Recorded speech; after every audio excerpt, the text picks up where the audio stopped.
Bilisan mo naman, Lito. Baka makatakas pa yung mga aswang na yun eh. Maunahan na naman tayo nila Felix at Baldo. Teka, nasa pa ang baril mo? At palagi mo nalang tinatago. Sige ka, baka mga lawang na yan. Paano hindi ko itatago? Nahihiya ako sa baril mo. Saka teka, sandali lang. Hintayin mo ako. Ang bilis-bilis mo naman tumakbo eh. Ang dami pang nakaharang na sanga ng kahoy sa daan. Kaya mas lalo nahihirapan akong humabol sa iyo eh. Ano ka ba? Hindi tayo pwedeng tumigil. Alam mo naman na may ibang pangkat na nakaabang din sa aswang na yun eh. Sa laki ng halagang nakapatong sa ulo nun, paniguradong marami ang mag-aagawan sa pagpatay sa kanya. Kaya bilisan mo, ano ba? Sige na nga, dagdag kita rin to. Kung sakali mahuli natin ang aswang na uwakor, tiba-tiba na naman tayo panigurado. Maganda na naman ang ngiti sa atin ni Don Igme. Sikat na naman tayo, par. At dahil sa kasikatan natin, marami na naman na maiinggit at masusura. Teka, pwede na tayo sa punong to. Ayun o, Rico! Sa wakas, dumapo rin sa sanga ng kahoy ang halimaw na yun. Galingan mo ulit, Rico ah. Barilin mo na siya. Oh, wala na tong kawala sa akin ngayon. Pupuntiryahin ko ang kanyang pakpak nang hindi na siya makalipad. Hindi pa ako nagmiminti sa lumang baril na ito ni Lolo Gusting. Sige na, Rico! Sige na! Hindi na ako makapaghintay na makita ang pagbagsak ng aswang na yun eh. Patamaan mo na ang ulo ng malaking uwakor. Nang sa ganon ay sumayad na sa palad natin ang biyaya. Huwag kang maingay dyan. Ang ingay-ingay mo eh. Baka mamaya marinig ang boses mo, makawala pa yun. Inaayos ko pa ang pagsipat para wala talagang kawala. Tumingin ka muna sa paligid natin at baka may kasama pa ang aswang na yun. Alalahanin mo may kakayahan din silang maging asong gubat. Oo na, basta galingan mo ah. Dahil kapag nagkamali ka, malaki ang mawawala sa atin. Oo na. Kaya ko to. Huwag ka mag-alala. Para kang bago ng bago eh. Sanay na ako sa mga ganyang teknik ng mga aswang na yan. Nakapikit ang kaliwang mata ng may 30 taong gulang na si Rico habang sinisipat ang dulo ng kanyang baril. Pakiramdam niya ay hindi na siya humihinga ng mga oras na yon dahil sabik siya sa malaking halaga na matatanggap nila. Kapalit ng buhay ng aswang na uwakor. Bayarang manunugis ng aswang ang magkaibigan sa tulong ni Don Igme. Layunin ng matanda na panatilihin ang katahimikan sa baryo ng San de Mesa. Malaking pabor para sa kanila ang makapatay ng mga aswang upang mapanatili ang kaligtasan ng mga tao sa kanilang baryo. Walang kaalam-alam ang mga tao na ang madalas nilang natatagpo ang patay sa kakahuyan ay mga aswang. Dahil sa tuwing sumasapit ang umaga, unti-unti itong bumabalik sa dati nitong anyo bilang tao. Kaya't ang iisipin talaga ng mga tao ay merong mga nilalang na totoong pumapatay sa mga biktima. Hanggat maaari ay sinisikap nilang walang makaalam na may mga gumagalang aswang sa kanilang lugar. Kaya lang ay hindi pa rin maiiwasang hindi magtaka ang iilan dahil bukod sa wakwak ang tiyan ng mga biktima ay nawawala rin ang lamang loob ng mga ito. Isang bagay na hanggang ngayon ay hindi pa rin alam ni Rico kung bakit nangyayari yon sa mga aswang na napapatay nila. Idagdag pa sa kanyang malaking alalahanin na hindi alam ni Jose ang tungkol sa lihim nilang gawain, lalo pa at sa dinami-rami ng makukuha nitong propesyon ay ang pagpupulis pa ang napili nito. Matagal na panahon na ang lumipas magmula nang mamatay ang kanilang mga magulang, kaya't siya na ang tumayong ama at ina para sa kanyang nakababatang kapatid. Bihira rin itong umuwi dahil abala ito sa pagganap sa tungkulin bilang isang alagad ng batas ng lungsod ng Maynila. At ang perang kinita niya sa pagpatay ng mga aswang ay sa rin niyang ginamit para matustusan ang pag-aaral nun ni Jose. Malakas na umalingaw-ngaw ang putok ng kakaibang baril ni Rico. Kung tawagin ito ng kanyang Lolo Gusting noon ay baril na pistol delero. Isang kakaibang baril na nagmula pa sa ninuno ng kanilang lolo. kaya nitong pumatay ng kalabaw kung tatama yon sa leeg. Kaya karamihan sa kanyang napapatay na aswang ay isang bala lang ang nagagamit niya dahil sa malakas na epekto ng kanyang sandata sa katawan ng mga aswang na uwakor. Ayos! Tinamaan mo, par! Ang lupit talaga ng sandata mo! Bilib na talaga ako sa'yo! Pasok na naman sa mga 50 mil natin, pare! May pa-welcome party ka na para kay Jose! Tara na! Lapitan natin! Dapat yata itapon natin sa malayo ang aswang na uwakor na yan para hindi na lumikha pa ng kaguluhan sa baryo. Nagkakaroon pa kasi ng pagdududa ang mga tao dahil sa nagiging itsura nila kapag natatagpuan ng kanilang katawan sa umaga. Ano ka ba naman, Rico? Pati ba naman yun ipoproblemahin pa natin? Bahala na si Don Igme doon. Ang atin lang yung pumatay ng aswang. Yun lang ang trabaho natin. Ang isipin mo, may pera na naman tayo. Yun ang mahalaga. Kung sa bagay, may tagalinis naman talaga ng kalat natin Ang binabayaran lang naman sa atin ay ang pagpatay sa mga aswang na nanggugulo sa baryo natin. Pero alam mo, Parlito, para kasing napapaisip na ako Bakit kaya to ginagawa ni Don Igme, no? Tapos nagbabayad pa siya ng malaking halaga. Mapatay lang ang mga aswang na to. Para kasing ang labo baka naman wala nang mapaglagyan ng pera. Di ba gano'n naman ang mga yayaman?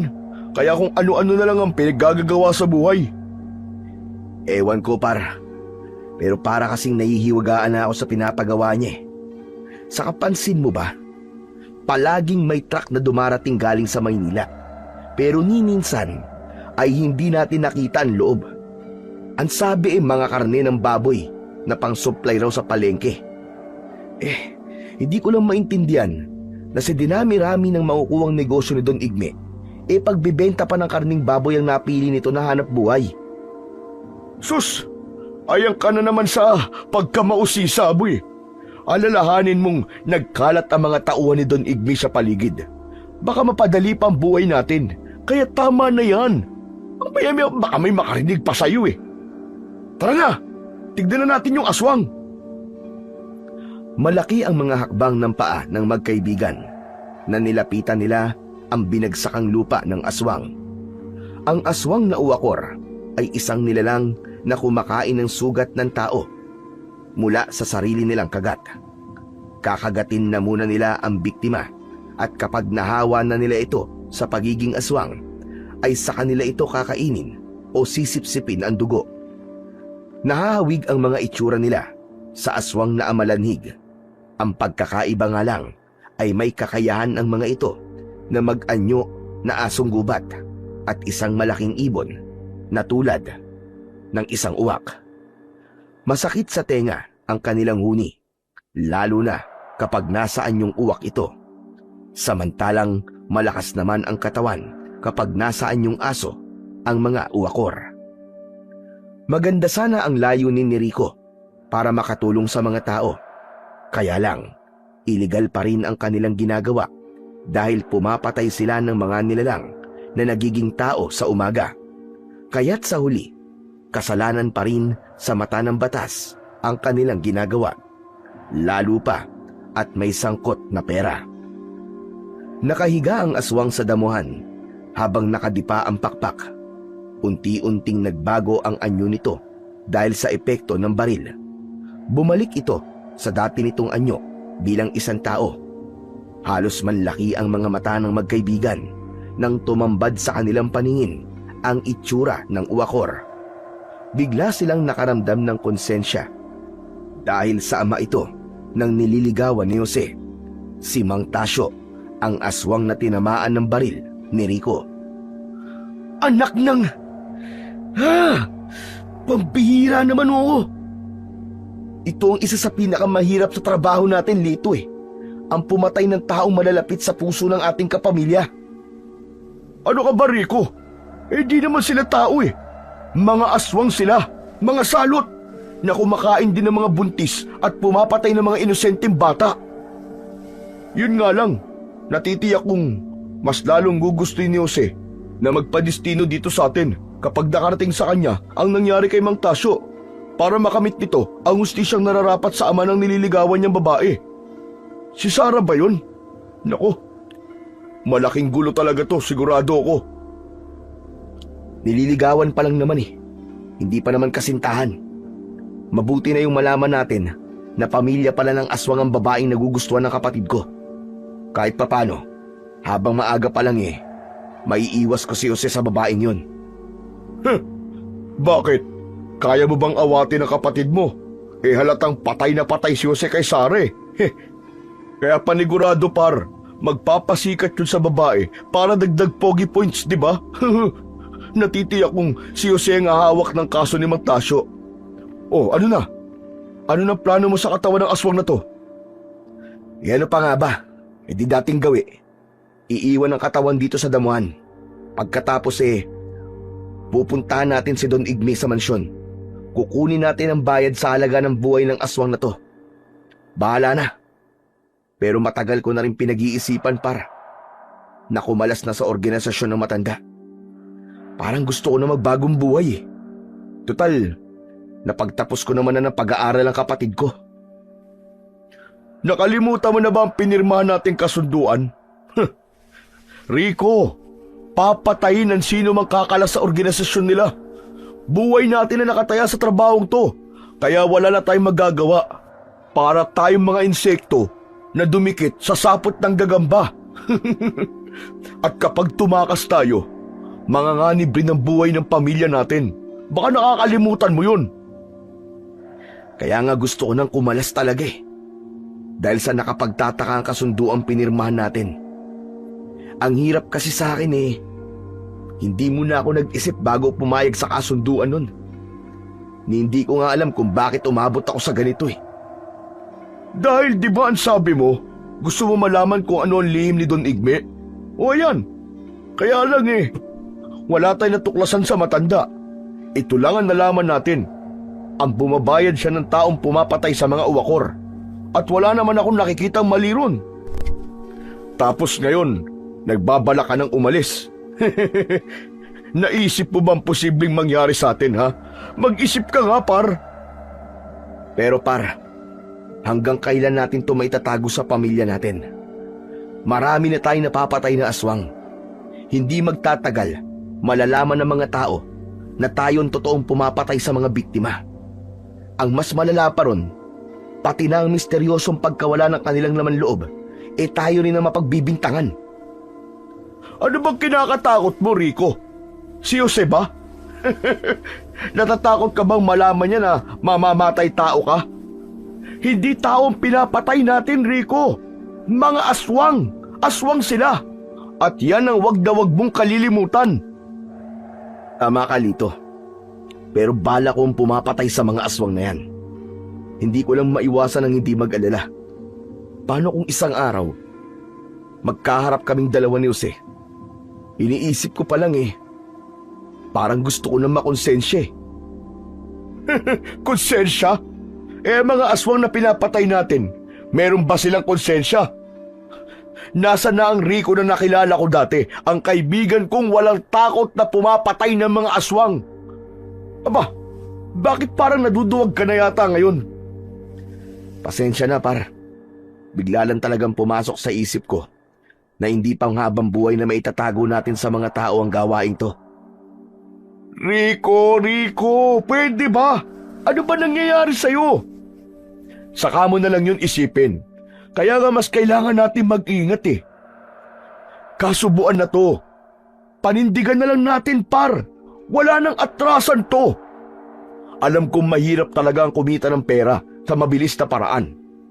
Kailangan pumatay ng aswang para mabuhay ang pamilya. Kaya Rico, kalimutan mo na mga konsensya na sinasabi mo. Wala tayo nun. Alam ko naman yun, Lito.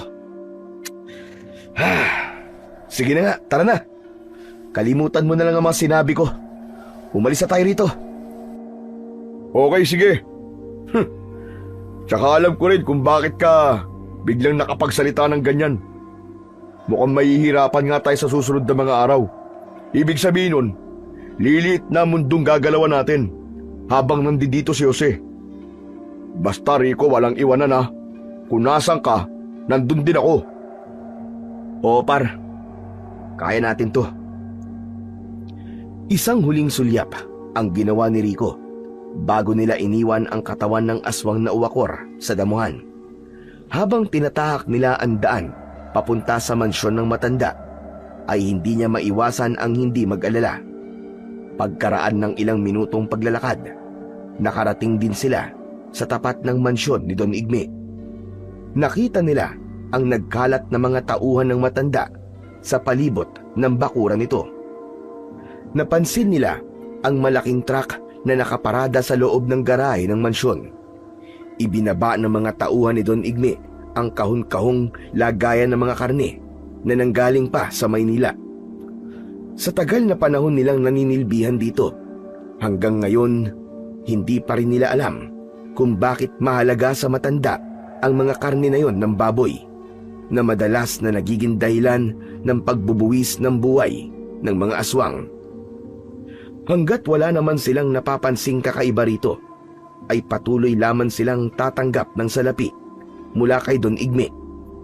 Lalo pa, at sa lawak ng impluwensya ni Don Igme, paniguradong sa sementeryo lang din sila pupuluting magkaibigan. Kahit maraming beses nilang subukang kumalas sa trabaho, ay wala na rin namang magbabago sa katotohanang tauhan na sila ng matanda. Oh, nandito na pala ang paborito kong tauhan. Maupo kayo, Rico. Paniguradong maganda na naman ang balitang dala nyo. Kumusta ang ipinapagawa ko sa inyo? Natapos ba? Kami pa ba? Tapos na tapos po. At malinis po ang aming trabaho, Don Igme. Bukas na bukas din, mag-aabang na kayo ng balita tungkol sa napaslang naming aswang. Kaya makakatulog na po ulit kayo na mahimbing. Magaling, magaling. Hindi nyo talaga ako binibigo. Kung ganun muli ko kayong binabati sa tagumpay na nakamit nyong magkaibigan. Baldo, halika nga rito sandali. Kunin mo nakahanda kong pera para sa dalawang ito. Isang tagumpay na naman ang ginawa nila para sa akin. Ikinumpas ng matanda ang kamay nito sa lalaking tinawag nitong Baldo. Masama ang tingin nito kay Rico. Alam niyang hindi maiiwasan sa kanilang trabaho ang kainggitan silang dalawang magkaibigan dahil sa magandang pagtrato sa kanila ng matanda. Umalis lang sandali ang lalaki.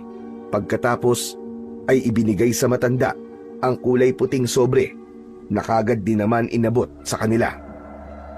Sa sobrang tuwa ni Don Igme, ay inakbayan pa nito si Rico. Dinala sila ng matanda sa harap ng marami nitong mga tauhan, habang abala ang mga ito sa pagsusuri ng laman ng mga kontainer. Lumikot ang mga mata ni Rico at palihim na sinusuri niya ang laman ng kontainer. Naramdaman niya ang pagsikod ni Lito sa kanyang tagiliran. Makinig kayong lahat! Simula sa araw na ito, si Rico na ang mamamahala pagdating sa pagpatay sa mga aswang na manggugulo sa atin. Kaya ang sino mang mananakit sa kanya ay mananagot din sa akin at parang ako na rin ang inyong kinakalaban. Nagkakaintindihan ba tayo?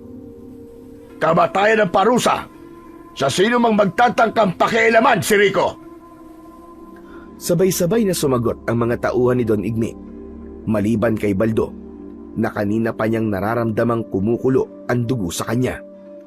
Alam niyang galit na naman ito dahil naunahan na naman niya ang lalaki sa pagpatay sa aswang na nagbibigay ng sakit ng ulo sa amo nila. Kaya't humiling ito ng isang duelo sa pamamagitan ng pabilisan ng kamao. Pasensya na Baldo pero kailangan ko pang umuwi sa amin May sasalubungin lang akong bisita. Pero hindi nagustuhan ni Baldo ang sinabi ni Rico. Sa halip, humarang pa ito sa unahan ng kanyang lalakaran para ipakita sa matanda na mas magaling at mas matapang ito kumpara kay Rico. Nakangiti lang noon si Don Igme na para bang hinihintay rin na kumasa siya sa hamon ng mayabang na lalaki. Kung titignan si Baldo ay di hamak na mas doble ang laki nito sa kanyang katawan. Pero lingid sa mga tauhan ng matanda, mas mabagsik siya pagdating sa palakasan ng kamao. Kaya nga nag-aalala siya, hindi para sa kanyang kahihiyan, kundi sa maaaring sapitin ng lalaki kapag pinatulan niya ito. Par, tara na. Huwag mo na siyang patulan. Mawawalan ng alalay si Don Igme. Baka ito pa maging dahilan ng kamatayan natin dito. Tagilid tayo dito, par. Alam din ni Lito ang kalidad ni Rico pagdating sa kamao. Kaya mas nag-aalala pa ito sa kalaban kumpara sa kanyang kaibigan. Napakuyom ng kamao si Rico na umiwas na lang na labanan si Baldo. Kaya lang, hinawakan siya nito sa kanyang balikat. Naramdaman niya ang pagbaon ng kuko nito sa kanyang kalamnan. Isang bagay na hinding-hindi niya palalampasin. Baldo, yan bang bilis mo sa pagsasalita kasing bilis din ang kamao mo. Isang nakakalokong ngiti ang itinugon nito sa tanong ni Rico, kaya't tuluyan na nga siyang nawala sa kanyang pagtitimpi. Binigwasan niya ito ng isang suntok sa ilalim ng baba nito. Umangat ang paa nito sa lupa, saka diretsong lumagapak sa sahig. Nakadipa ang mga braso na hindi na ito gumalaw simula nang bumagsak. Parang sandaling huminto ang oras nang makita ng mga tauhan ng matanda ang ginawa ni Rico kay Baldo. Alam ng binata na napuruhan niya ang lalaki at hindi na ito kailanman magigising. Si Don Igme ang agad na nakabawi sa pagkabigla. Hoy, Felix! Tignan mo nga si Baldo! Agad na sumunod si Felix sa utos ni Don Igme. Napaluhod ito sa tabi ng nakahandusay pa rin na si Baldo. 3 beses na umiling ang lalaki, kaya alam na ng matanda na napatay ni Rico ang isa sa pinagkakatiwalaan na tauhan nito. Pero walang magagawa ang matanda dahil nakita at narinig din naman ito na hindi siya ang nagsimula ng gulo. Walang kasalanan si Rico sa nangyari dahil ilang beses niyang sinubukang iwasan si Baldo. Wisit! Masyado kasing mayabang. Hindi mo na inalam kung kaya ba ng katawan ng suntok ng taong hinahamon. Iligpit na ang kalat na yan, Felix. At kayong mga nakakita, wag na wag niyong gagayahin si Baldo. Hayan! Sa sementeryo ang tuloy niya ngayon. Mayabang kasi. Sinulyapan lang ni Don Igme si Rico, saka ito pumasok sa loob ng mansyon. Pinagtulungan ng mga tauhan ng matanda na buhatin ang katawan ni Baldo para isakay sa sasakyan at basta na lamang itong itatapon sa ilog. Masama ang tingin sa kanya ni Felix at binalaan si Rico ng lalaki.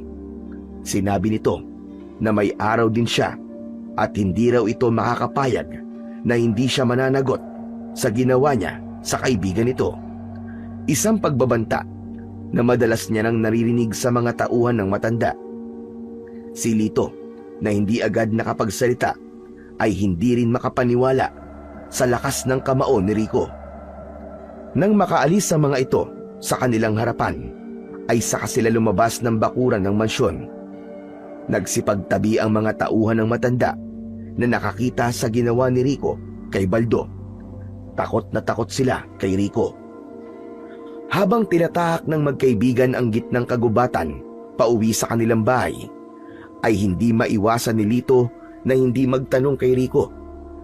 Kahit ilang beses na nitong nasasaksiyan ang malakas na kamao ng kaibigan, ay hindi pa rin ito maiwasang ang hindi magtaka kung paanong nangyari ang ginawa niya kay Baldo. Alam ko na ang sasabihin mo, par. Pasensya ka na. Nabigla rin ako . Hindi mo ba nakitang bumaon ng kuko niya sa balikat ko? Ayan may sugat pa nga . Kaya ba pinatay mo na lang siya? Par, hindi ako pabor sa ginawa mo. Hindi mo ba pwedeng kontrolin ang lakas ng kamao mo? Mabuti na lamang at malakas tayo kay Don Igme. Pero par, tandaan mo ha, Hindi pang matagalan ang pagkagiliw sa atin ng matanda. Mas mahirap pa rin kalaban ng mga inggitero, sipsip at mga gahaman. Parami na ng parami nakakalaban mo, par. Baka dyan tayo magkaroon ng problema. Kilala mo ako, Lito. Ang ayoko sa lahat ay yung nasasaktan ako. Oo, alam ko naman yun. Pero isa pa, nagtataka na rin ako sa iyo eh. Paano mo ba nagagawa yun? Kaya mong pumatay ng tao sa pamamagitan ng isang suntok? Huh. Hanggang ngayon eh, hindi ko pa rin alam kung bakit malakas ang kamao mo. Saka napapansin ko, hindi ka kaya sugatan ng mga talim o matutulis na bagay. Pero kapag kuko ng tao ang makakasugat sa'yo, saka ka nasasaktan. Ano ba talaga meron sa'yo, Rico? Naihiwagaan na ako eh. Tolits, atin-atin lang to ah. Malakas ang loob kong humarap sa mga aswang dahil sa mutyang ibinigay sa akin ni Lolo Gusting noon. Ano ka mo? Mutya? Talaga? Ano bang klaseng mutya sinasabi mo? Ang sabi nanggaling daw ito sa mutya ng apoy. Meron bang ganun? Oo, at ilang beses ko na rin nasubukan. Heto, madalas kong suot. Inilabas ni Rico ang suot niyang kwintas na bala ng baril. Nasa loob ng palawit ang laman na mutya ng apoy. Kaya may pagkakataon na malinaw ang paningin niya pagsapit ng gabi. Malakas din ang pakiramdam niya at talagang hindi siya tinatablan ng kahit na anong sandata. Maliban na nga lamang kung ang gagamitin ay kuko ng tao o aswang. Saka lang siya masusugatan. Huwag mo nga akong pinaglololoko, par! Bilisan mo na nga lang maglakad. Hindi ka naman makausap ng matino eh. Para kang timang. Kita mo tong taong to. Sinasagot ko ng maayos ang tanong mo eh. Hindi ka naman maniniwala. Basta, may bisa ang mutya kong ito, par. At kapag nasa labanan na tayo, dun lang din lumalabas ang kakayahan nito. Ewan ko sa'yo. Puro kasi biro eh. Kaya hindi ko alam kung ano nga ba ang totoo sa mga sinasabi mo. Hoy, sandali lang, Tolits. Hintayin mo ako. Bahala ka. Hindi kita hahatian sa kinita natin. Parang batang nagdadabog sa paglalakad pabalik si Lito para hintayin ang kaparte nito sa perang kinita nila sa matanda. Kaya lang, hindi pa man sila natatagalan sa pagkahati ay nakarinig na sila ng malalakas na pagaspas ng pakpak. Kasunod ang malakas na huni ng isang malaking ibon na kasing huni ng uwak. Nagkatinginan ang magkaibigan. Uy! Mukhang malilibre yata ang pagpatay natin sa aswang ah. Tama ka, Lito. Nag-iinit na naman ang suot ko, mutya. Sus! Ayan ka na naman eh. Kaya hinahabol tayo ng mga aswang eh. Manood ka, Tolits. Patutunayan ko sa iyong may bisa ang mutya. Nararamdaman kong hindi siya nag-iisa. Meron silang alagad na narito sa lupa. Sa likod ng matataas na punong yan. Paano mo naman nalaman? Dahil sa suot ko, mutya. Tara, huwag ka magpapahalat ang alam na nating nariyan lang sila sa puno. Binunot ni Rico ang kanyang baril sa kanyang bewang. Saka napabaluktot ang katawan na humakbang papalapit sa likod ng puno. Pero nagulat siya sa kanyang nakita. Hindi yun isang aswang, kundi isang napakagandang babae na may mahabang buhok. Napaawang ang kanyang bibig sa babaeng dahan-dahan lumalapit sa kanya. Pero sa kabila ng ganda nito, ay naamoy niya ang malansa nitong amoy. Kaya alam niyang isa itong aswang na nagpapanggap na magandang babae para akitin ang biktima nito. Pumikit si Rico at hinawakan niya ang kanyang mutya. Lumiwanag ang kanyang mga mata at sa muling pagmulat niya, tumambad sa kanyang paningin ang totoong itsura ng nilalang. Isang naaagnas na katawan ng aswang. Nakaluwa ang mga mata at makintab ang balat dahil sa nagnanaknak nitong laman. Isa yung aswang na uwakor na kapag hindi nakakain ng laman loob ng tao at hindi nakasipsip ng dugo, makakaramdam ang mga ito ng pananakit ng sugat nila sa katawan.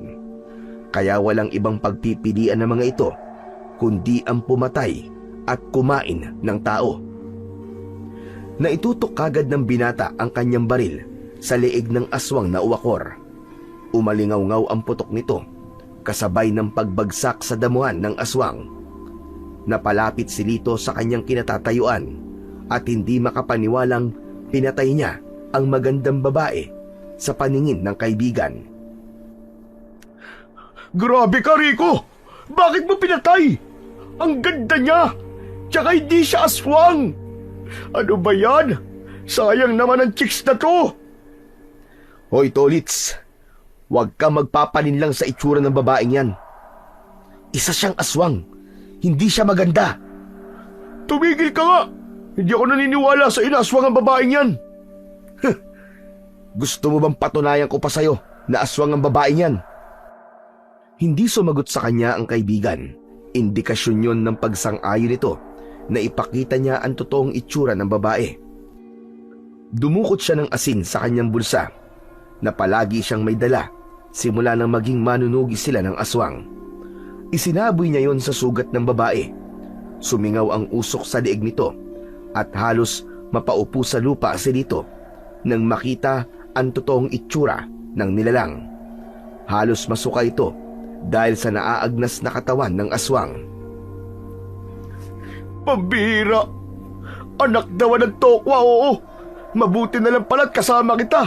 Kung hindi, baka naakit na ako ng babaeng yan tapos nahalikan ko pa sa labi. Napapangiwi ang mukha ni Lito dahil sa pandidiri nito sa aswang.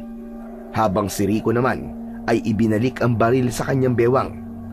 Isang pagkakamaling hindi na niya maiiwasan.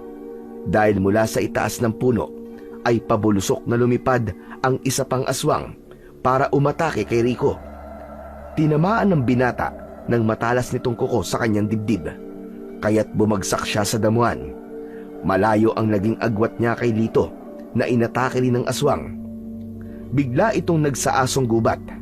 Kulay itim ang balahibo habang nakangising umaangin na may garalgal na tono.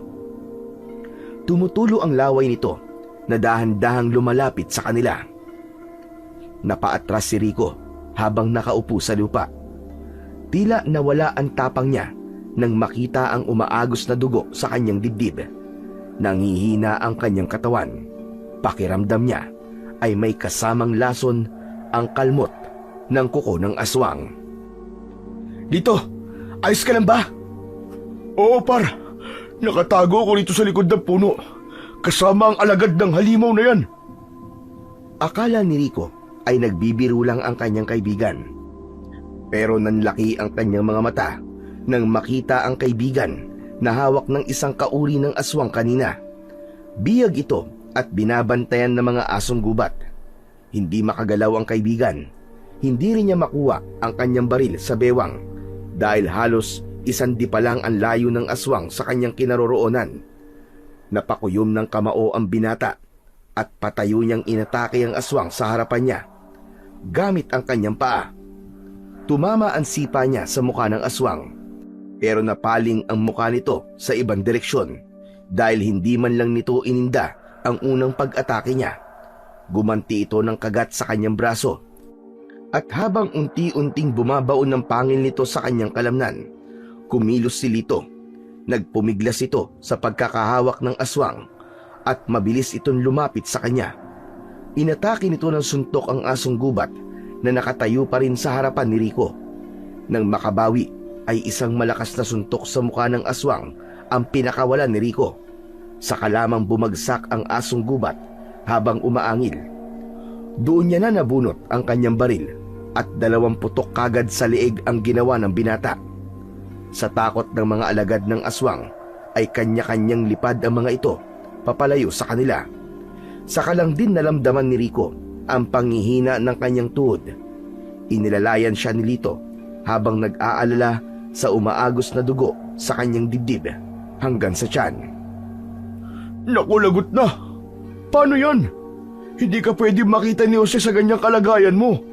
Malalaman niya ang sikreto natin panigurado. Magtatanong-tanong yun eh. Tolits, Nangihina ako.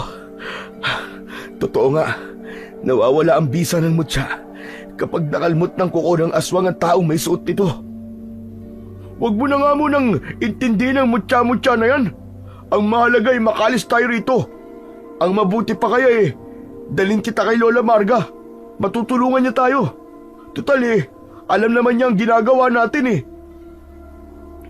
Pero tol, hindi natin siya masyadong kilala. Mapagkakatiwalaan ba siya? Saka na lamang natin isipin yan. Ang mahalaga ay mapigilan ang pagdurugo ng sugat mo. Lalo na't bukod sa kalmot ay baka mahawaan ka pa ng pagiging aswang. Kaya tara na, wala lang ibang paraan. Halos kapusin ng hininga si Rico dahil sa mas tumitinding pananakit ng kanyang sugat sa dibdib. Idagdag pa ang paninigas ng kanyang tuhod, kaya nahihirapan siyang humakbang. Pahila na siyang binuhat ng kaibigan dahil sa pagmamadali nito para iligtas siya.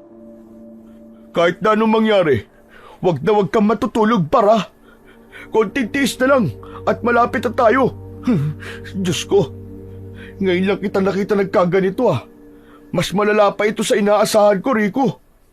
Para ka ng lantang gulay Malamig ang pawis mo sa katawan at tumutulo na rin ang laway mo sa bibig.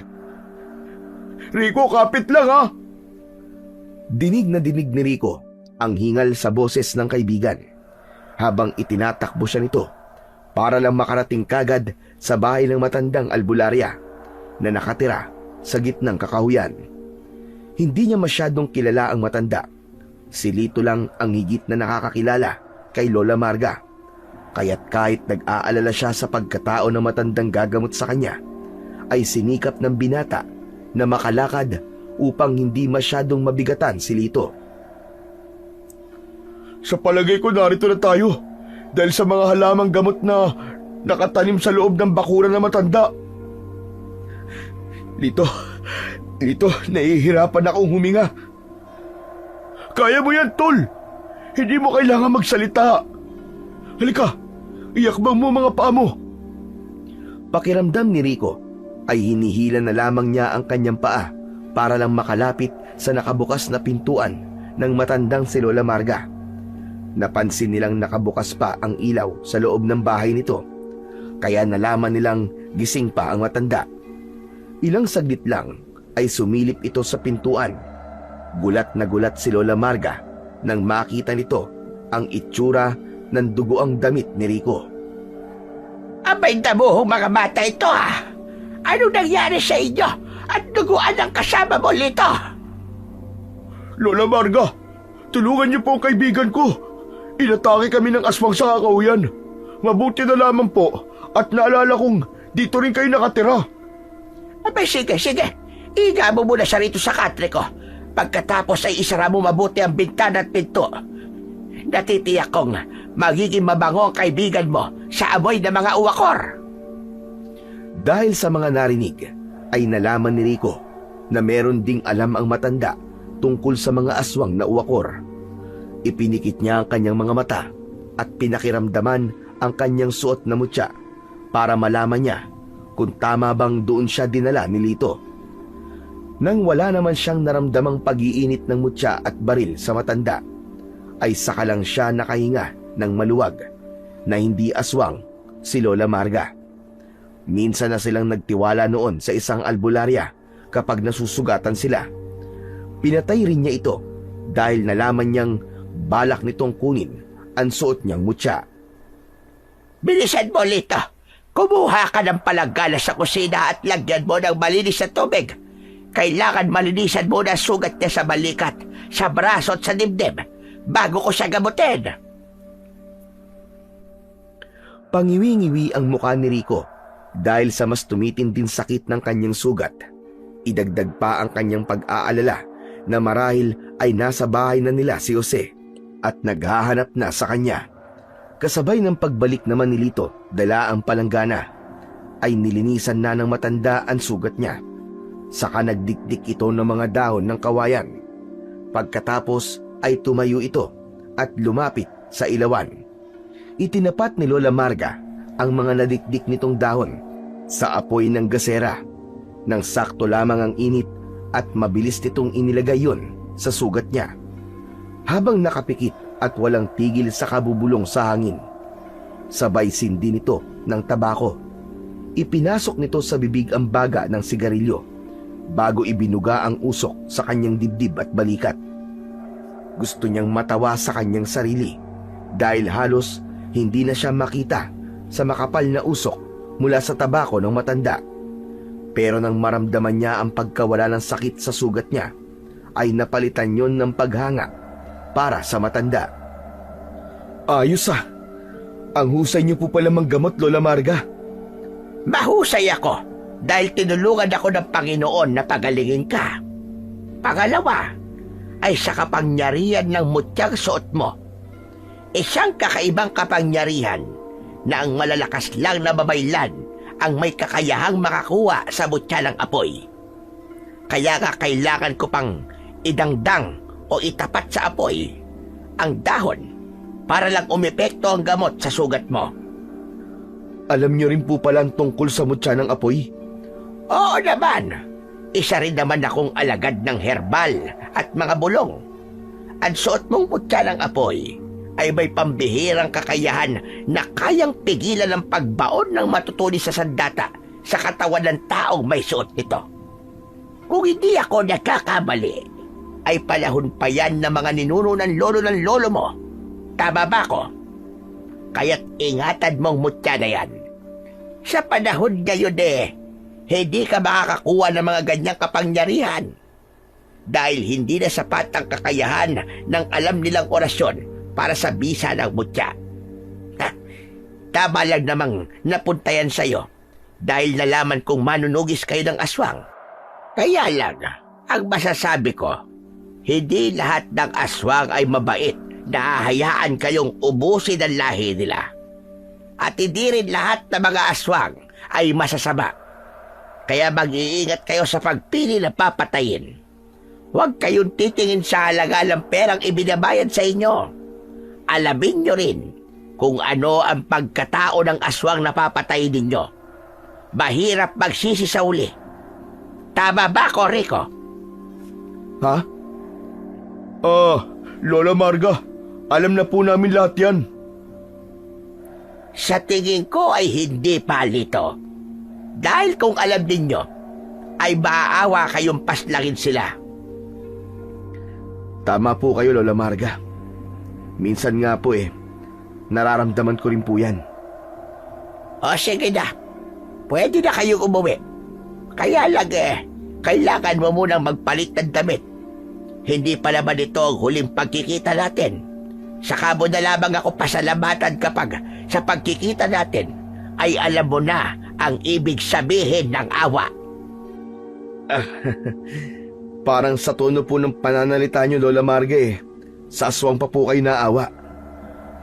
Lola, marami po silang pinatay na tao. Kaya tama lang po yun sa kanila. Ang mga magulang mo, tama rin bang namatay sila? Hindi kagad nakapagsalita si Rico nang mabanggit ng matanda ang tungkol sa kanyang mga magulang. Isang nakaraan na gusto niya nang kalimutan at yun din ang dahilan ng pagtugis niya sa mga aswang. Napatingin siya sa kabilang direksyon ng silid ng matanda at hindi na siya nakipag-usap pa kay Lola Marga. Pakiramdam niya ay maraming nalalaman ang matanda tungkol sa kanya. Si Lito naman, na hindi naiintindihan ng pinag-uusapan ng dalawa, ay pumasok sa loob ng kwarto ng matanda at nakialam ng mga gamit ni Lola Marga. Naghanap ito ng damit na pwedeng maisuot ng kaibigan. Sige na, makakaalis na kayo. Hindi na rin naagos ang dugo sa dibdib mo, Rico. Dahil nagamot ko na yan ng mga dahon ng kawayan. Mag-iingat ka. Hanggat may sugat ka, hindi ka tatantanan ng mga uwakor. Alalahanin mong sila ay kumakain ng tao na may hawa ng aswang. Pangalawa, tandaan nyo at pakinggang mabuti. Kaya nilang kumain ng kapwa nila aswang dahil walang halaga sa kanila ang kanilang kauri kapag sila'y nagugutom. Hindi ba kayo nagtataka? Nasa lahat ng mga pagpatay nyo ay bihira lang ang nalalantad sa mga tao dahil nawawala ang kanilang mga katawan. Ang tanong lang saan ba napupunta ang katawan ng mga napapatay nyo? Naging palaisipan din kay Rico ang mga sinabi ni Lola Marga. Kahit alam naman nilang iniwan nila ang aswang sa lugar kung saan nila ito napatay, ay hindi nila maipaliwanag kung bakit nawawala ang katawan nito. Nahulog siya sa malalim na pag-iisip. Bumalik lang siya sa katinoan nang batuin siya ng damit sa muka ni Lito. Kaya't napangiti siya nang makitang malaki rin ang pagkakangiti ng kaibigan sa ginawa nito sa kanya. Tara na, par. Masanay ka na sa mga albularya. Marami talaga silang alam. Kailangan na nating umuwi. Baka hinihintay ka na ni Jose, tandaan mo. Ayaw naman magpabayad ni Lola Marge. Ayaw rin tumanggap ng pasasalamat. Kaya ano pang gagawin natin dito? Di bachi na tayo. Kung ganun sige, magpapalit lang muna ako ng damit. At aalis na rin po kami, Lola Marga. O sige, mag-iingat kayo. Hanggang sa muli natin pagkikita, Rico. Napakunot ang kanyang noo dahil sa sinabing yon ni Lola Marga. Nagtataka siya dahil pakiramdam niya ay matagal niya na itong kakilala. Mabigat ang presensyang nararamdaman niya para dito. Ni wala naman siyang nararamdamang kakaiba sa suot niyang mutya para isiping aswang ang matanda. Kaya lang, bakit kaya nakakaramdam siya ng kaba?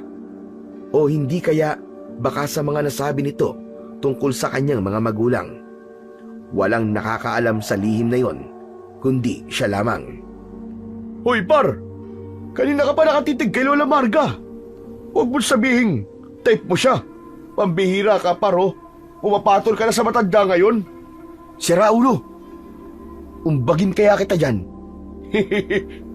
Biro lang. O siya, sige na. Tama na ang pagbibiruan yung dalawa dyan. Umuwi na kayo at baka mas lalo kayo mahirapan sa daan. Dalhin nyo ang isa kong gasera nang may ilaw kayo sa dadaanan nyo. Hindi na po kailangan, Lola. Maliwanag naman po ang sikat ng buwan Isa pa, malinaw ko po nakikita ang daan dahil sa liwanag ng suot ko mutya. Ayan ka na naman sa kalokohan mong yan, Rico Naniniwala na ako sa sinasabi mo, mutya. Pero yung liwanag na lang gagaling sa mutya mo? Aba, wala akong nakikitang ganun. Imposible yun. Lola Marga, magdadala po ako ng gasera. Hindi sapat ang liwanag na nagmumula sa buwan. Lalo pat maulap ang panahon ngayon. Totoo ang sinasabi ni Rico, Lito. Siya lang kasi ang nakakakita sa liwanag ng mutyak suot niya. Kasi siya ang ginagabayan ng apoy o liwanag na mula sa kapangyarihan nito. Napaawang ang bibig ni Lito nang sabihin ng matanda ang tungkol sa mutya. Maya-maya pa ay tumayo ang matanda para ihatid sila sa pintuan.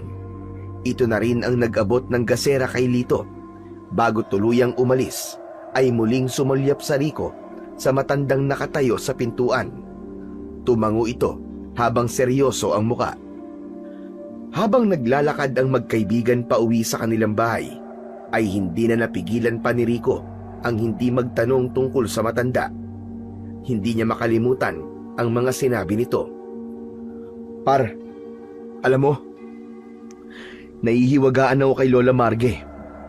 Pakiramdam ko, marami siyang alam tungkol sa akin at sa mga magulang ko. May ikinuwento ka ba sa kanya? Abay, malay ko sa inyong dalawa. Kayo lang naman na nag-uusap kanina Saka wala akong ikinikwento sa kanya, no? Hindi ko nga alam ang tungkol sa mga magulang mo Anong akala mo sa akin? Chismoso? Yun na nga ang pinagtataka ko. Paano kaya niya naitanong ang tungkol sa mga magulang ko? Parang alam niya kung anong mga nangyari sa mga magulang ko Bakit ka ba nag-aalala? Ano nga ba nangyari sa mga magulang mo?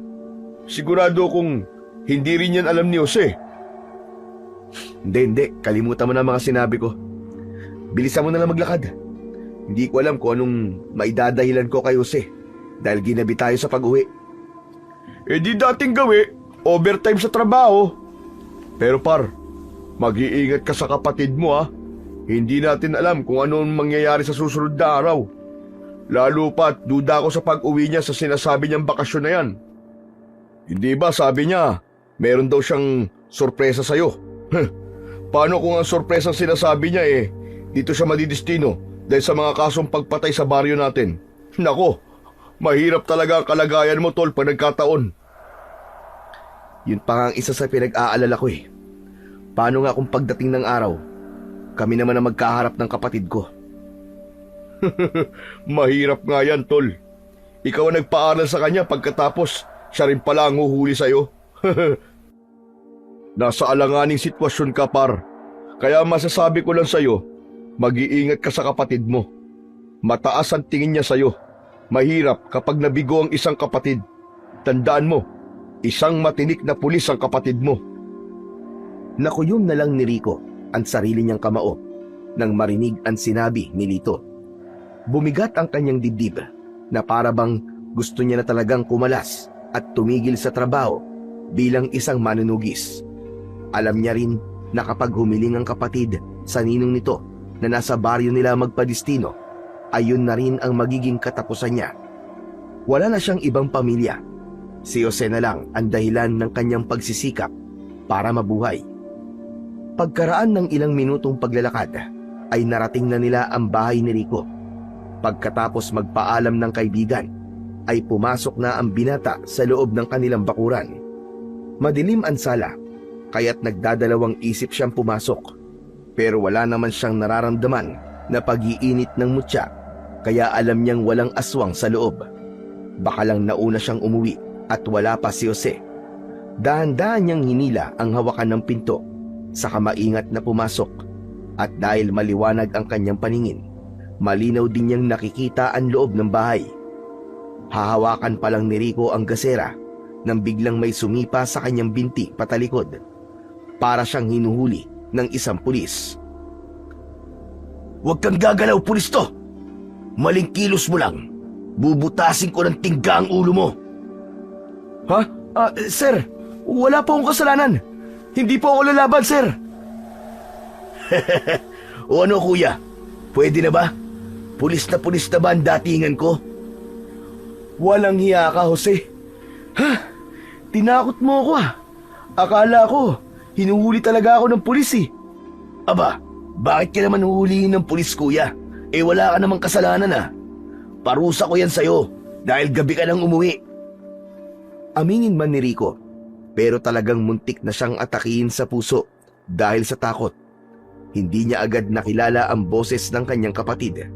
Lalo pa, at ito ang pinag-uusapan nila kanina ni Lito.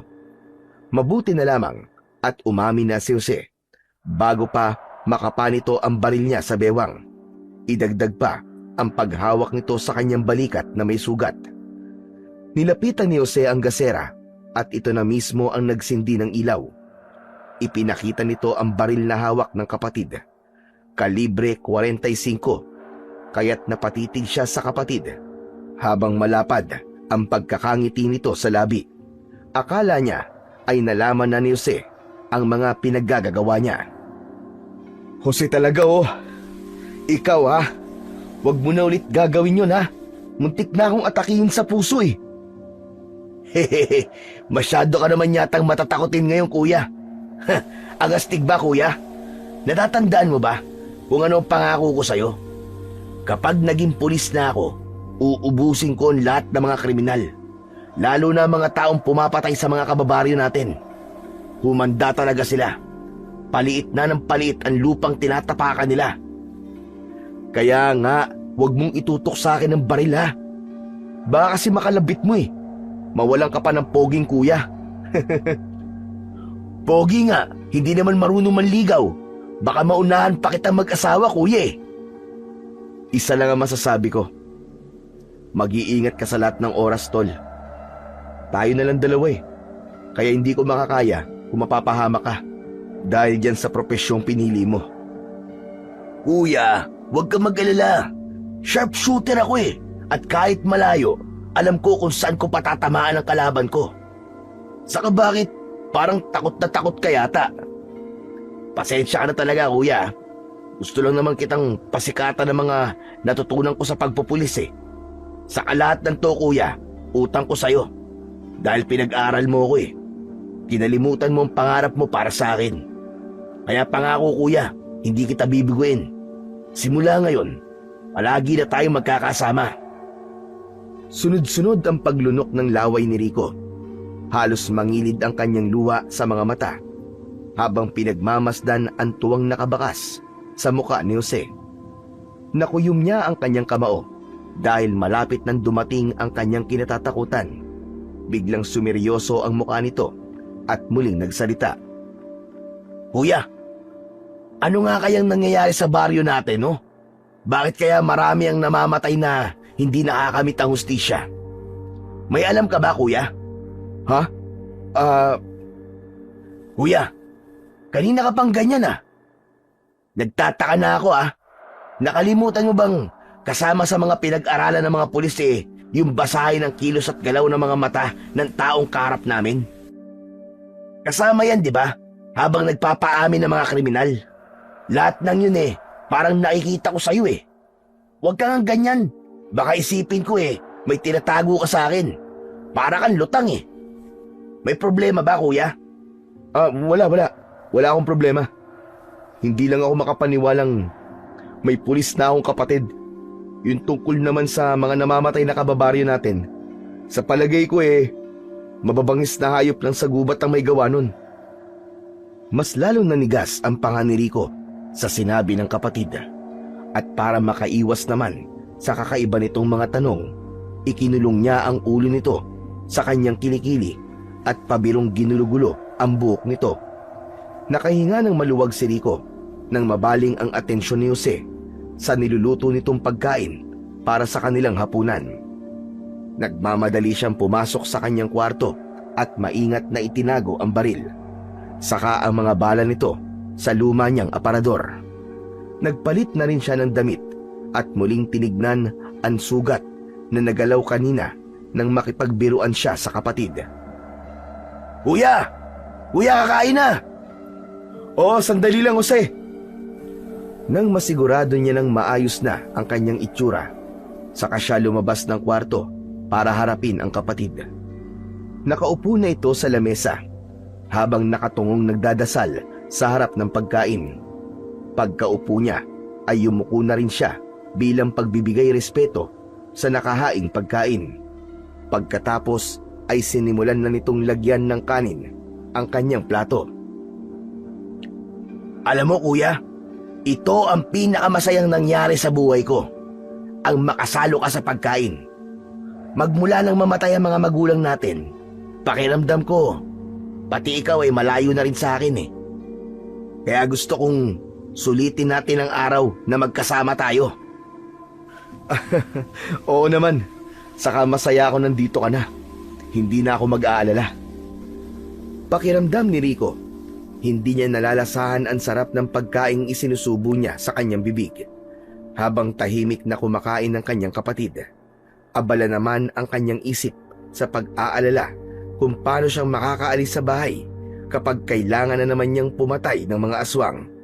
Lalo na kapag hindi sila sumusunod, ay nagpapadala ito ng tauhan para sunduin sila. Ayaw niyang bigyan ng pagdududa si Jose para hindi ito mag-usisa sa kanyang trabaho. Napapansin din niya na marami na ang mga nagiging tanong ng kapatid sa kanya. Hindi magtatagal ay magtatanong na rin ito tungkol sa nangyari sa kanilang mga magulang. Nang matapos silang kumain, ay nagpahinga na rin siya sa kanyang silid para iwasan muna si Jose. Malaki na ang ipinagbago ng kanyang kapatid. Malakas na ang pakiramdam nito at nababasa na rin kung ano ang iniisip niya. Pero hindi siya dalawin ng antok ng mga sandaling yon. Idagdag pa ang huni ng aswang sa impapawid. Paikot-ikot yon sa tapat ng kanilang bahay. Kung wala si Jose, kanina pa niya yon binaril. Kinabukasan ay kalat na sa buong baryo ang nangyari sa ama ni Sara na si Mang Tasyo. Kaya nang bumangon si Rico ay wala na si Jose at marahil ay pumunta na ito sa bahay ng babaeng pinupormahan nito. Biglang sumulpot si Lito namumutla na halatang nanggaling sa pagtakbo. "Oh, Tolits! Napasugod ka!" Nakita ko si Jose. Nag-iimbestiga siya sa mga nangyari kay Mang Tasyo. Di ba alam mo naman na darating siya? Pero yun lang, hindi ko alam na mag-iimbestiga siya tungkol kay Mang Tasyo. Hindi yun talagang ipinunta ko rito eh. Nagtataka ako sa nangyari kay Mang Tasyo kasi wakwak ang tiyan niya, Rico. Hindi ba't tama lang naman ang baril ang ikinamatay niya? Ano ka ba? Hinaan mo nga ang boses mo. Baka mamaya may makarinig sa atin eh. Ay, pasensya na. Hindi ko lang talaga mapigilan ang sarili ko eh. Saka ang inaalala ko, nakita ni Jose ang balang ginamit sa katawan ng aswang na yun. Kasi naman eh, halos mawasak ang katawan ni Mang Tasyo. At ito pa, nalaman kong kasintahan na pala ng kapatid mo ang anak ni Mang Tasyo na si Sarah. Anak ng... Masama nga to. Akala ko ba si Don Igme ang tagalinis sa kalat natin? Malay mo naman, kung dahil sa pagpatay mo kay Baldo, ay sinubukan niya tayong ilaglag. Huwag niyang susubukang gawin yon. Dahil yun din ang magiging katapusan niya. Kung sa bagay, tapos na sa pag-aaral si Jose, pwede na siguro tayong kumalas sa kanila. Seryoso na to, par. Ayoko na talaga. Pero par, alam mong hindi pwede yun. Kamatayan natin ang kapalit nun. Buhay ng pamilya natin ang mga nganib. Tila nang hina ang tuhod ni Rico na napasalampak na napaupo sa upuan na gawa sa kahoy. Pakiramdam niya ay unti-unti nang sumisikip ang mundo niya para sa kanilang magkapatid. Naramdaman naman ni Rico ang palad ni Lito na humawak sa kanyang balikat bilang pagdamay nito sa kanya. Tolits, alam mo, ngayon lang ako natakot ng ganito. Ako rin par, pero wala tayong magagawa eh. Tayo ang gumusto nito eh. Kumapit tayo sa patalim para sa mga mahal natin sa buhay. Magmula ng pag-uusap nila ni Lito, ay hindi na nawala sa dibdib niya ang matinding pag-aalala. Nakahinga lang siya ng maluwag nang umuwi si Jose para magpaalam sa kanya. "Kuya, kailangan kong bumalik sa Maynila. Nakatanggap ako ng tawag mula sa hepe namin eh. Babalik ako." "Sige tol, mag-iingat ka ha." Pagsapit ng gabi, kung saan ay nag-uusap silang dalawa ni Lito sa balkonahe, dumating si Felix, kasama ang mga tauhan ni Don Igme. Alam niyang yun din ang oras ng pagganap nila sa trabaho. Kaya naman, nang sumunod sila kay Felix papunta sa kakahuyan, ay hindi niya maiwasan ang hindi mag-alala. "Walang Jo, parang kinakabahan ako sa trabaho nating to ah. Ibang-iba ang bigat ng nararamdaman ko sa lakad nating to, Lito." Ano ka ba? Huwag ka muna mag-isip ng kung ano-ano. Baka lalo tayo mapahamak niyan eh. Iniisip mo lang si Jose. Saka, nasa Maynila naman siya, di ba? Tapusin na muna natin to. Isang malalim na buntong hininga ang pinakawalan ni Rico bago sila pumunta sa kagubatan. Matyaga silang naghihintay sa pagdating ng mga aswang. Kaya lang, biglang naramdaman ni Rico ang pag-iinit ng suot niyang mutya. Kasunod ang ingay ng pag-angil ng isang asong galit na galit sa kanilang likuran. Si Lito ang natakot at napatakbo ito. Naiwan si Rico na nanlalaki ang mga mata. Saka lang niya naalala na kailangan nilang patayin ang lahat ng aswang na makikita nila sa kagubatan. Yun ang utos ni Don Igme sa kanila. Umatake sa kanya ng kagat ang asong gubat. Sinalubong niya ito ng malakas na suntok sa muka, kaya't bumagsak ito ng pasadsad sa lupa. Mabilis ang ginawa niyang pagbunot ng baril at kagad niya itong pinuntirya sa liig. Umalingaw-ngaw ang malakas na putok ng baril na nagpalabas naman sa mga taong nagtatago sa likod ng katawan ng mga puno. Nakangisi si Felix habang nakatutok ang baril nito sa ulo ni Lito. Nakataas ang kamay ng kaibigan habang nagtataka sa mga nangyayari. Sinabi sa kanila ni Felix na kailangan daw silang makausap ni Don Igme. Iba ang nararamdaman niya sa nangyayari. Bakit kailangan tutukan ng baril ang kanyang kaibigan? Maliban na lang kung nagsisimula ng magduda si Don Igme. Isinama sila ni Felix sa mansyon ng matanda. Dinala ng mga ito ang katawan ng napatay nilang aswang. Nagtataka man ay sumunod na lamang sila sa mga tauhan ni Don Igme. Nadatnan nilang nakaupo sa sofa ang matanda habang umiinom ng alak. Pasensya na kayo kung ipinakuha ko kayo sa mga tauhan ko. Nalaman ko kasing may balak na kayong kumalas sa organisasyon ko. Hindi ba, Lito? Lito, anong ibig sabihin nito? Abay, wala akong sinasabi sa kanila, Rico. Kaibigan mo ako. Hindi kita ilalaglag. Walang nagsasabi sa akin. Narinig mismo yun ni Felix. Hindi niya sinasadyang marinig ang mga pinag-uusapan ninyo. At tungkol naman sa paglalaglag ko sa inyo, bakit ko naman gagawin yon?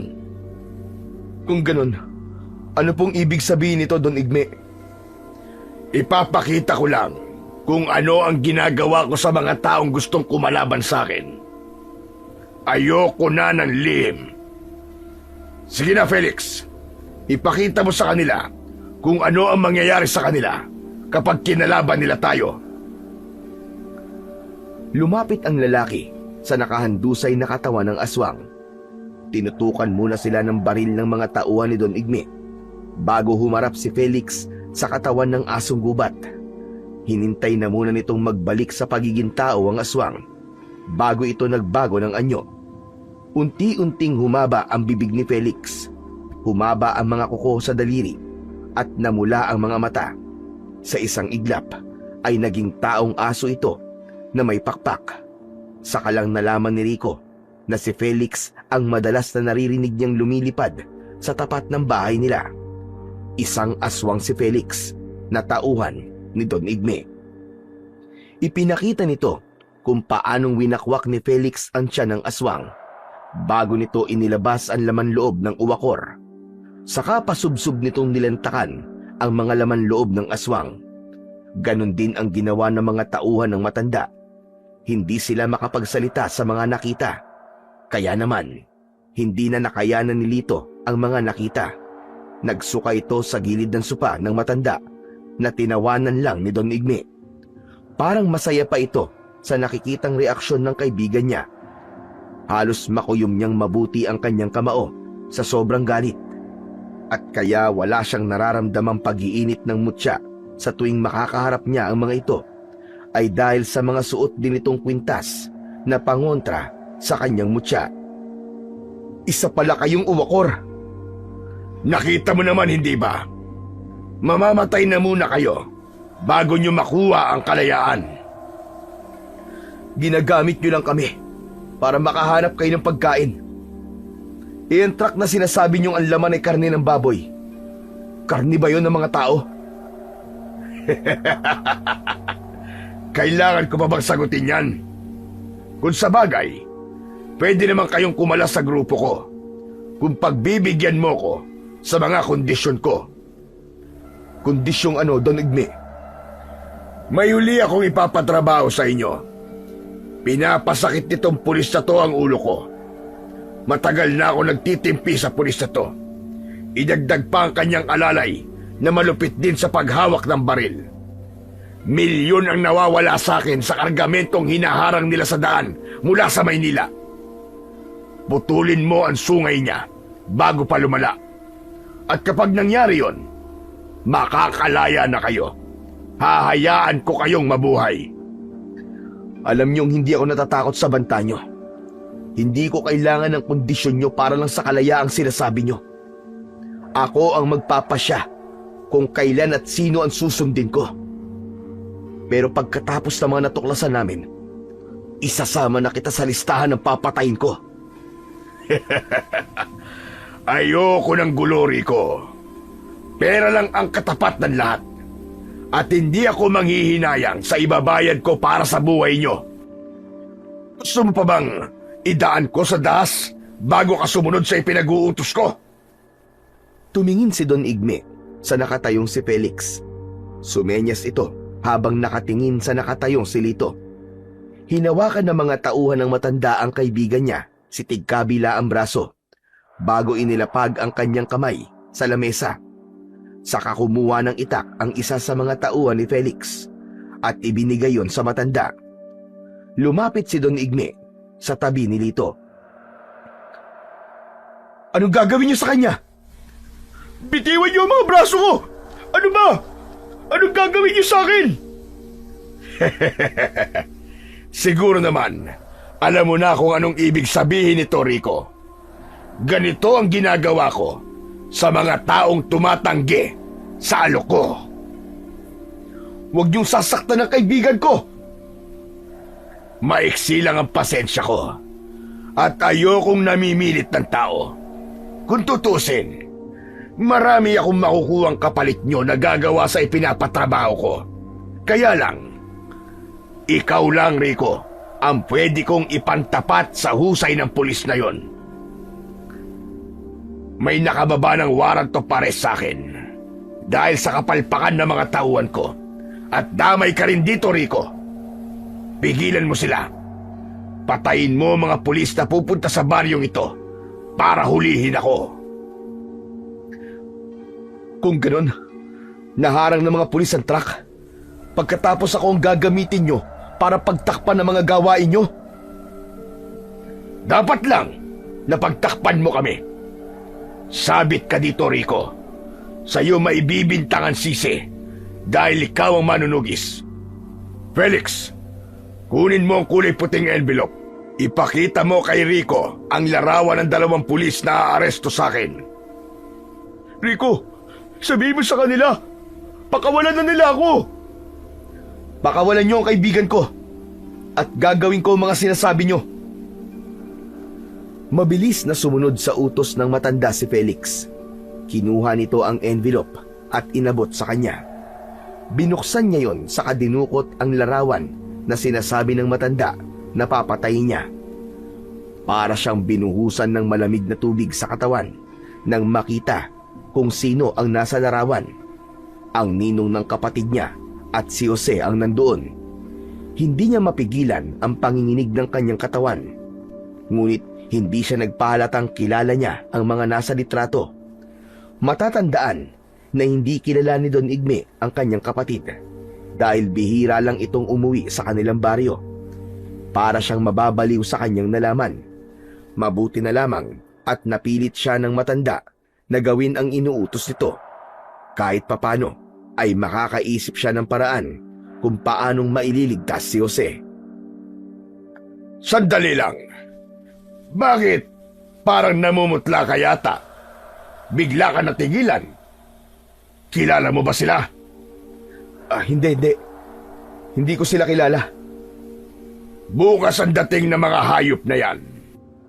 Hindi ko alam kung ano ang ginawa nila sa mga tauhan ko upang ibunyag ang lihim ng organisasyon ko. Sa mga oras na ito, alam na rin nila ang tungkol sa mga tauhan ko.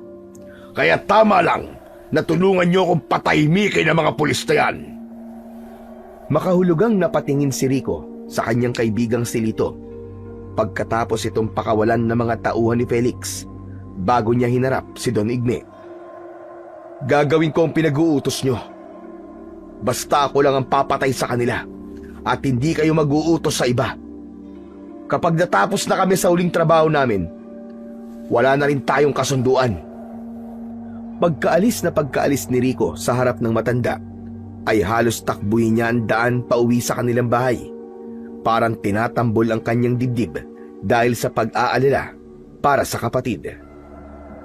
Kailangan maunahan niya si Jose. Pupuntahan niya ito sa Maynila para mabigyan ito ng babala sa mga mangyayari. Si Lito naman ay napasunod sa kanya, habang hindi makapaniwalang pumayag si Rico sa gusto ni Don Igme. Ano ba nangyayari sa'yo, Rico? Bakit bigla kang pumayag sa halimaw na yun? Nakita ko ang kapatid ko sa larawan, Lito. Nasa panganib si Jose. Ano? Paano nangyari yun? Hepe ng pulis ang ninong niya na matagal nang kumakalaban sa mga masasamang ginagawa ni Don Igme. At nagkataon rin na mahusay gumamit ng baril si Jose. Ang kapatid ko ang nakuhuli sa mga tauhan ni Don Igme, kaya nasisigurado kong Si Jose rin ang dahilan kung bakit umamin ng mga tauhan ng matanda. Halos kapusin ng hininga si Rico nang makarating sila ni Lito sa tapat ng bahay nila. Pagpasok pa lang niya sa pintuan ay sumalubong na sa kanyang muka ang malakas na kamao ng kapatid. Nanginginig ang kanyang buong katawan nang makita si Jose na may dalang mga papel. Galit na galit nitong ibinato sa kanya ang mga papel. Saka pinaulanan siya ng suntok sa muka at katawan. Pati si Lito na umaawat lang sa kanila ay nadamay rin sa galit ni Jose. Hinayaan ni Rico na bugbugin siya ng kanyang kapatid. Nilapitan siya nito at kinwelyuhan. Pilit siya nitong itinayo. "Lumaban ka, kuya! Lumaban ka!" "Hindi ako lalaban, Jose. Kapatid kita." "Hayop ka! Isa ka mamamatay tao!" Isang suntok ulit sa muka ang nakapagpabagsak kay Rico. Halos maiyak si Jose sa mga natuklasan nito. Nilapitan ulit ito ni Lito para pigilan. "Tama na yan, Jose! Tama na! Huwag mo saktan ang kuya mo! Isa ka pang hayop ka! Magkasabot kayo sa pagpatay sa mga tao! Hayop ka, kuya! Kung alam ko lang na sa masama nang gagaling ang perang ipinagpapaaral mo sa akin, hindi ko na sana yung tinanggap. Pinabayaan mo na lang sana ako." Kitang-kita ni Rico ang matinding galit sa muka ng kanyang kapatid. Pinunasan niya muna ang tumutulo niyang dugo mula sa pumutok niyang labi bago siya dahan-dahan na bumangon sa pagkakahiga sa lupa. Wala siyang magawa para ipagtanggol ang kanyang sarili dahil tama ang kapatid niya. Mas lalo pa siyang nagulat nang isaboy sa kanya ni Jose ang mga bala ng kanyang baril na nakatabi sa luma niyang aparador. "Nakuha ko mga balang yan sa kwarto mo. Kaya nalaman kong ikaw rin ang pumatay sa ama ng nobya ko." Jose, aswang ang pinapatay namin. Aswang si Tasyo. "Tumigil ka! Hindi ikaw ang kinakausap ko. At itong mga papel, pagmasdan mo, kuya. Kasama ka sa mga tauhan ni Don Igme. Hindi mo ba alam na ang karning dinadala sa kanila ay mga karne ng tao mula sa mga kabataang dinudukot sa Maynila? Nakakadiri ka, kuya!" Halos hindi makapaniwala si Rico sa mga natuklasan. Buhay ng mga kabataan ang kapalit ng kanyang sakripisyo para sa pag-aaral ng kanyang kapatid. Tama siya, karne nga ng tao ang laman ng truck. Tila nanigas ang kanyang panga, ni walang salitang lumalabas sa kanyang bibig. Lalo na nang kunin ni Jose ang envelope na nahulog sa lupa. Mas lalong nanlaki ang mga mata ng kanyang kapatid nang makita nito ang sariling muka sa larawan, dahilan para muli siya nitong suntukin sa muka. Napakasama mo talaga, kuya! Magkano ang halaga ng buhay namin ni Ninong, ha? Wala ka bang sasabihin, ha? Tumigil ka na, Jose! Wala kaming balak na patayin kayo! Itinulak ni Lito si Jose papalayo kay Rico. Bumangon si Rico sa lupa at muling pinunasan ang mga dugong umaagos mula sa pumutok niyang kilay at bibig. Si Lito lang ang galit na nagsasalita habang nakatingin sa kanya. Rico, par! Pababayaan mo na lang ba to, ha? Hindi ka man lang ba magsasalita para ipagtanggol ang sarili mo sa kapatid mo? Bakit naduduwag ka sa kanya? Huwag kang makialam dito, Lito. Bakit hindi ako makikialam, ha, Jose? Ako ang masigit na nakakaalam sa sakripisyo ng kuya mo para sa'yo. Pagkatapos, bigla ka na lamang mambubugbog at sasaktan mo kuya mo na hindi mo man lang inalam muna kung ano ang panig niya at kung ano ang sasabihin niya. Hinusgahan mo agad siya. Hindi ganyan ang isang pulis. Wala akong pakialam kung siya nagpaaral sa akin o kung ano naging sakripisyo niya sa akin. Kung magkakaroon man ako ng karangalan at sisirain din naman niya, sana hindi na lang ako nag-aral. Jose, patawarin mo ako kung nasira ako ang buhay mo. Pero wala akong balak na sundin ang utos si Don Igme na patayin kayo. Tinanggap ko yan para iligtas ka. Hindi ako naniniwala sa'yo. Mamamatay tao ka! Aswang lang ang pinapatay namin. At hindi ko alam tungkol sa laman ng truck. Imbis na pakinggan siya, ay tumalikod si Jose sa kanya at dumukot ito ng baril, sabay tutok sa kanyang muka. Maluwa-luwa nitong ikinasa ang baril sa harapan niya. Jose, anong ginagawa mo? Pabayaan mo siya, Lito. Pabayaan mo siya. Hinuhuli kita, kuya, sa salang pagpatay sa mga tao. Kahit na kailan, hindi sumagi sa isip ko na ikaw pala ang unang taong paggagamitan ko nito. Ang unang taong huhulihin ko para to pa rin ang sinumpaan kong tungkulin. At kapag nanlaban ka, hindi ako magdadalawang isip na iputok sa iyo ang hawak kong baril. Habang nakatutok sa mukha ni Rico ang baril, ay naramdaman niya ang pag-iinit ng kanyang mutya. Nakarinig din siya ng mga kaluskos sa palibot ng kanilang bahay, lalo na sa mga pagaspas ng pakpak sa impapawid. Napatingala silang tatlo sa langit at sa bilis ng kamay ni Rico, nabunot niya kagad ang armas sa kanyang bewang at pinaputukan ng baril ang asong gubat na nakita niyang papasugod sa kanila. Hindi agad nakapagsalita si Jose, lalo na nang makita nito ang pagpapalit ng anyo ng asong gubat. Nagpalinga-linga sa paligid si Rico na parang may hinahanap. Ganon din si Lito na may hawak din na baril. Si Jose naman, bagamat nagulat sa mga nakita, ay itinutok din ang baril sa madilim na bahagi ng kakahuyan. Lumabas ang nakangising si Felix sa anyo nitong isang halimaw. Ganon din si Don Igme, ang anyo nitong parang naaagnas na katawan ng isang patay. Sa likod ng matanda ay ang nakakatakot na itsura ng mga alagad nitong aswang. Ano to? Ano ang mga nilalang na yan, kuya? Jose, mga aswang sila. Mga aswang na uwakor. Totoong sinasabi ko sa'yo, may aswang sa baryo natin. At kanina ko lang din nalaman na mga aswang pala sila Don Igme at Felix. Ano, kuya? Anong uwakor? Sila mga aswang na pumapatay sa mga kababaryo natin. Maniwala ka, wala akong alam na mga uwakor sila. Ngayon ko lang nalaman. Akma na sanang susugod ang isang tauhan ni Felix para umatake kay Rico, pero naunahan na kagad ito ni Jose. Bumagsak sa lupa ang dugoong katawan ng aswang. May tama ito ng bala sa noo. Si Lito naman, na panay ang tingin sa hawak nitong baril, ay hindi rin makapaniwala sa husay ni Jose. Kasunod ang isa pang uwakor na lumilipad sa impapawid ay pabulusok na umatake kay Rico. Naging maagap ang ginawang pagpapaputok ng baril ng binata. Tinamaan ng aswang sa leeg nito at bumagsak yun sa nakatayong si Lito. Sinasabi ko na nga ba, hindi ako nagkamali ng hinala sa ikinikilos mo kanina. Kapatid mo pala ang uhugi na yan na nagpapalapad ng papel. Biruin mo, napaamin niya ang mga tauhan kong matitinik pagdating sa pagtatago ng lihim. Ang mga walang hiya, nag-alaga ko ng aso na pagkatapos kong pakainin sa palad ko, sasakmalit pala ang kamay ko. Malapit ka nang makulong, Don Igme. Marami ka na napapatay. Kaya kailangan mong pagbayaran ang lahat ng mga nagawa mo.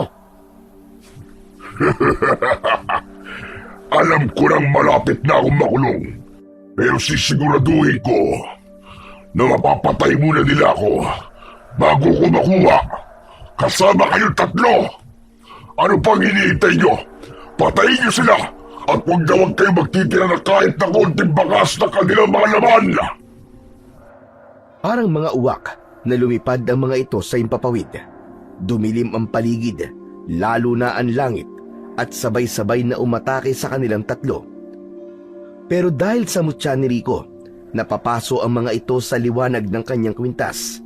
Mabilis din ang ginawa niyang pag-asintas sa mga kalaban, pati na sa mga tauhan ni Felix. Si Jose naman ay nakipaglaban na sa mga asong gubat na nagtatangkang lumapit sa kanila. Maririnig ang kumusyon sa paligid ng bahay ni Rico. pati na ang ingay ng putok ng baril ni Rico, Jose at Lito ay sapat na para makakuha yun ng atensyon sa mga taong natutulog. Magbabayad kayo sa pagpatay nyo sa mga tauhan ko!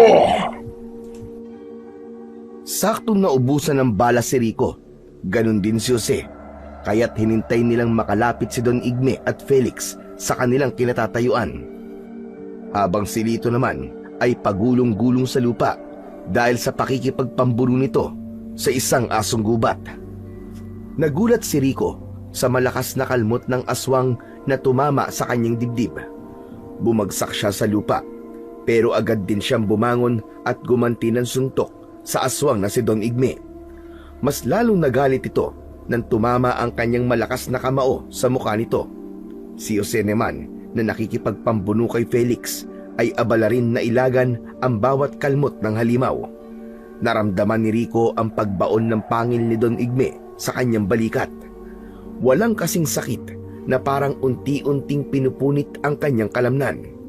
Nakita naman yun ni Jose at ito mismo ang sumuntok sa muka ng pinuno ng mga uwakor. Bumagsak ito sa lupa, kaya nagkaroon ng pagkakataon si Jose na lumapit sa kanya. Kuya, ayos ka lang ba? Aalalayan kitang tumayo. Paghawak ni Rico sa kamay ng kanyang kuya, ay napansin niyang nakabangon na si Felix para atakin si Jose. Dala ng matinding pag-aalala, iniharang niya ang kanyang katawan sa kalmot ni Felix. Ramdam na ramdam niya ang pagguwit ng kuko nito sa sugat niya sa likod. Bumagsak siya sa lupa, kaya't napasigaw si Jose. Kuya! Takot na takot ito nang makita ang dugong umaagos sa katawan ni Rico.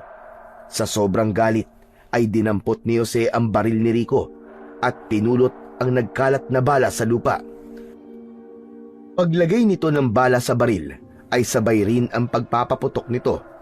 Tumama ang bala sa pagitan ng noo ni Felix. Bumagsak ito sa lupa habang dilat ang mga mata. Inilapag ni Jose ang baril sa katabi ni Rico.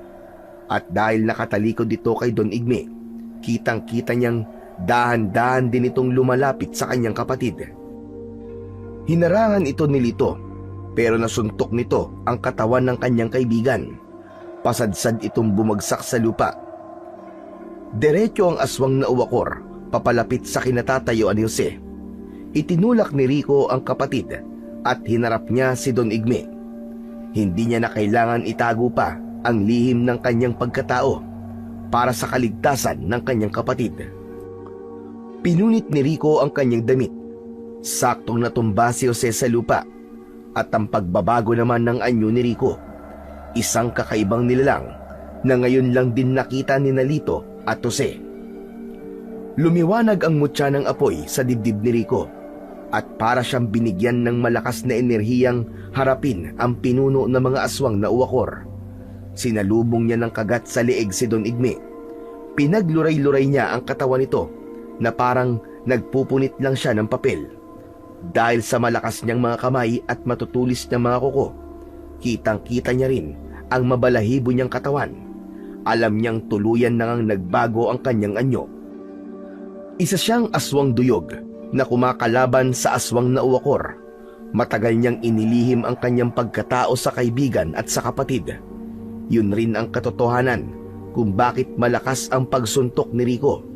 Dahil isa siyang aswang duyog, kalahi ng kanyang mga magulang, at pagsapit din ni Jose sa tamang edad nito, ay unti-unti na rin itong magiging aswang. Kuya, ano nangyayari? Bakit ganyan ang itsura mo? Hindi niya pinakinggan ang mga sinabi ni Jose. Sa halip, ipinagpatuloy niya lang ang pagpatay kay Don Igme. Kahit nakahandusay na ito sa lupa, nagkikikisay ang katawan at sumusuka ng dugo, ay hindi ito tinitigilan ni Rico.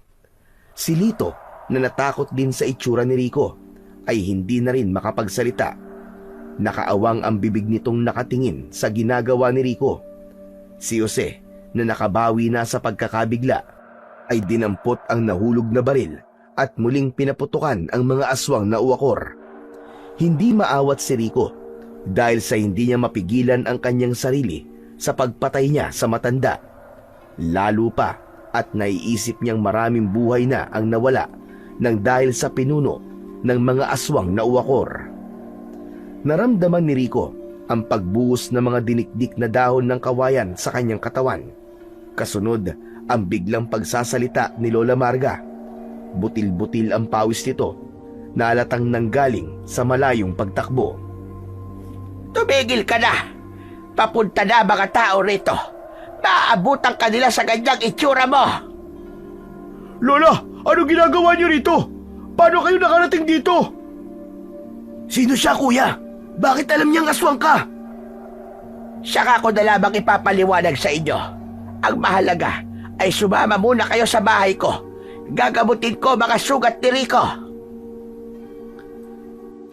Biglang bumalik sa dating anyo si Rico nang maramdaman niya ang dinikdik na dahon sa kanyang katawan. Hinawakan siya ng kanyang kapatid at kaibigan sa tigkabila ang braso. Tinahak nila ang daan sa likod ng bahay ni Rico para umalis na sa lugar na yon.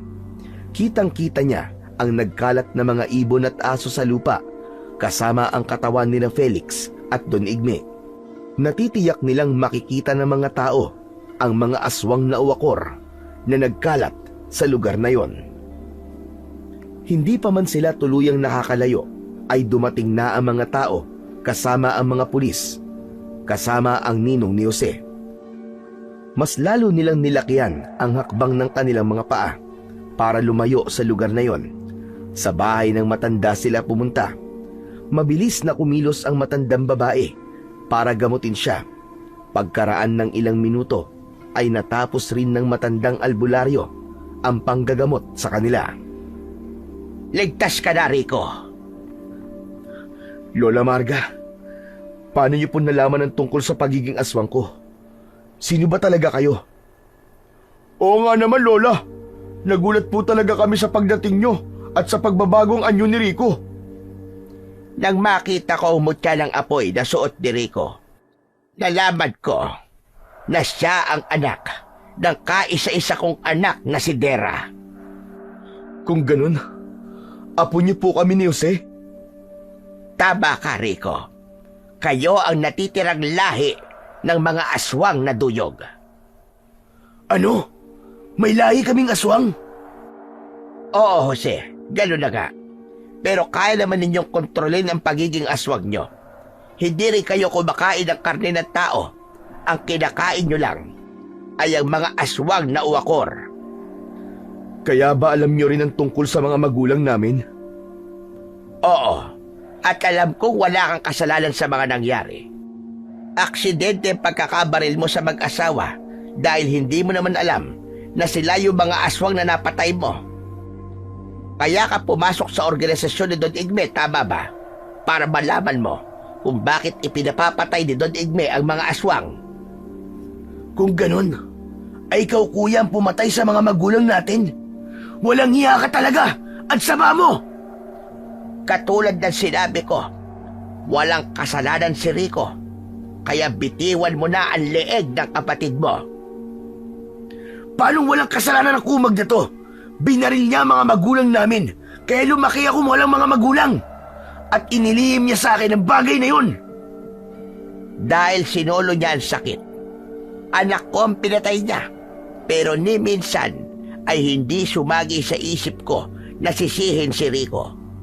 Dahil hindi niya yun kagustuhan. Nasaan yung aswang ang mga magulang nyo at nalaman niya lang na napatay niya ang nanay at tatay nyo nang sumapit ang umaga. Dahil bumalik ang mga ito sa anyo ng pagiging tao. Sa tingin mo, Jose, sino ang masigit na nasaktan sa pagkawala nila? Binitiwan ni Jose si Rico at napayuko sa mga narinig. Alam nitong si Rico ang totoong nagdusa sa mga nangyari. Matagal niyang kinimkim ang sama ng loob sa nagawa niya sa kanyang mga magulang. Hindi ako makapaniwala sa mga nalaman ko tungkol sa'yo, par. Akala ko, kilala na kita. Ako pa rin to, Tolits. Walang nagbago sa akin. Maliban na lang sa pagharap ko sa mga pulis at isuko ang sarili ko sa kapatid ko. handa na akong harapin ang mga naging kasalanan ko. Napapaluwang napaupo si Jose sa katre, katabi ni Rico. Ito na ang tamang oras para harapin ang galit ng kanyang kapatid. Ang papanagutin sa batas. Kinabukasan ay umalis na magkasama sina Rico at Lito para isuko ang mga baril sa ninong ni Jose. Dinala sila sa Maynila para sa ilang mga katanungan.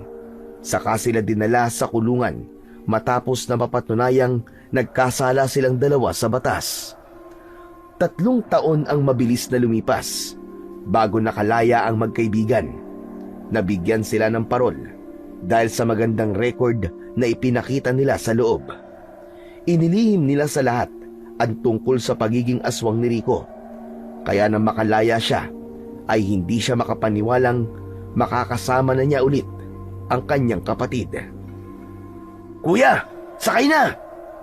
Gusto mo pa yatang bumalik sa loob eh. Napangiting sumakay si Rico sa owner ng kapatid na nabili nito mula sa kinikita nito bilang isang pulis.